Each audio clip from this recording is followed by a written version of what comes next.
26 septembre 1976. Aéroport du Bourget, France. La garde républicaine et de nombreux officiels attendent l'atterrissage d'un avion venant d'Égypte.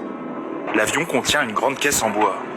À l'intérieur, la momie du célèbre pharaon Ramsès II, dont l'état se détériore à cause de champignons qui se sont développés au contact de l'air.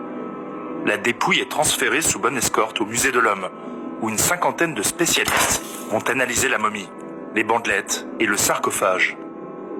La momie est ensuite stérilisée au rayon gamma afin de la protéger. Les honneurs rendus au célèbre pharaon de la 19e dynastie sont à la hauteur de l'empreinte qu'il a laissée sur l'Égypte. Souverain bâtisseur, ayant régné plus de 60 ans, il a permis à son empire d'atteindre un nouvel âge d'or. Sa gloire, par ses constructions monumentales, a traversé les siècles. Mais Ramsès II était surtout un excellent communicant.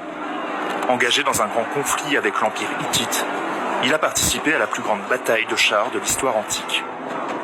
La bataille de Kadesh s'est terminée par un match nul, voire même par une victoire territoriale des Hittites. Pourtant, les inscriptions retrouvées laissent à penser que ce fut une victoire éclatante pour le pharaon.